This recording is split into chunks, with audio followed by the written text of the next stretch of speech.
मैं बलवीर सिंह करुण उम्र के 86वें वर्ष में प्रवेश करने के पश्चात भी अपने गांव को भूल पाना बड़ा कठिन लगता है। जन्म तो मेरा किरठल ग्राम में ही हुआ, किंतु 65 वर्षों से अलवर राजस्थान में रह रहा हूँ।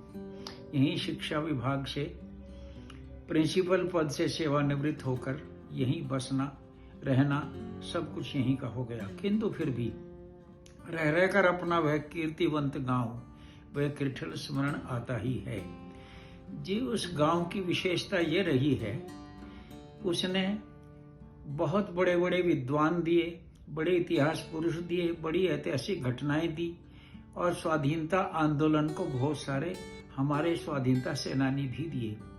पंडित इंदु शर्मा जैसा व्यक्तित्व दिया, जिनके लिखे नाटकों को महावीर प्रसाद द्विवेदी तक ने सराहा था। मदन मोहन मालवीय ने जिनकी वक्तृत्व कला की प्रशंसा की थी।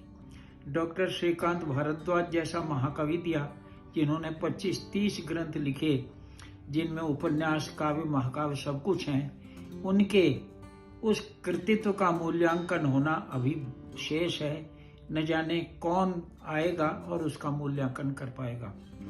उसी गांव ने हमारे सेठ रामगोपाल जैसा एक महान व्यक्ति दिया है, जिसने धन को राष्ट्र पर समर्पित कर दिया और कांग्रेस का बड़ा अधिवेशन भी गांव में कराया। कच्ची सड़क बनवा दी अपने पैसे से, रमाले से लेकर के किरठल तक।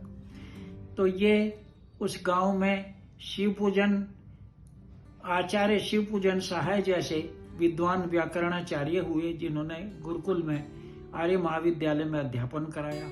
वहीं पंडित रघुवीर शास्त्री, श्री रघुवीर शास्त्री जैसा संस्कृतज्ञ विद्वान पैदा हुआ, जिनका मैं शिष्य रहने का भी मुझे सौभाग्य प्राप्त है, जो गुरुकुल कांगड़ी के कुलपति भी बने।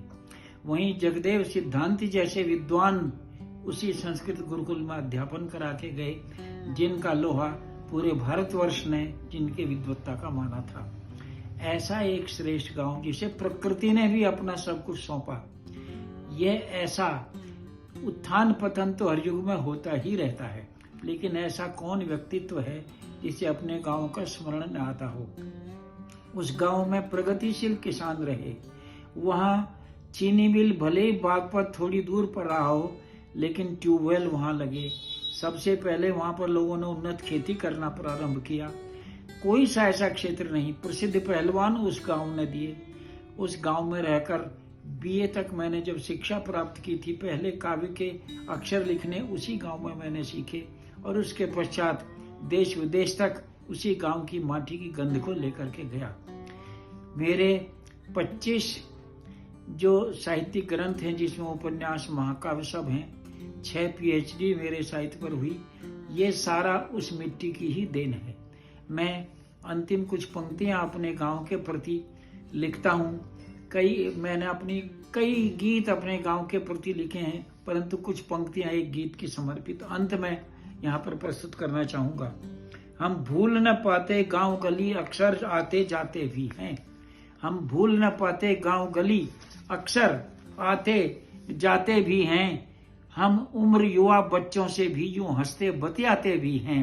लेकिन पर कहाँ गए नंदू कुम्हार, लक्ष्मण लुहार, इंदर नाई। कहाँ गए नंदू कुम्हार, लक्ष्मण लुहार, इंदर नाई, सरफू दादा, सद्दीक दोस्त, धोबन चाची, दर्जन ताई। ये पहले वाला गांव नहीं, सब बदल चुके रिश्ते नाते। ये हमें अजनबी लगता है, हम इसको रास नहीं आते।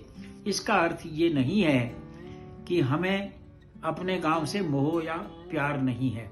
प्रश्न यही है, नया चलन है, युग बदलता है, पीढ़ियां बदलती हैं, सोच बदलती है, इसलिए वहां जो परिवर्तन हुए हैं, कई बार हमको लगता है ये क्या हो गया, लेकिन यह सहज स्वाभाविक है।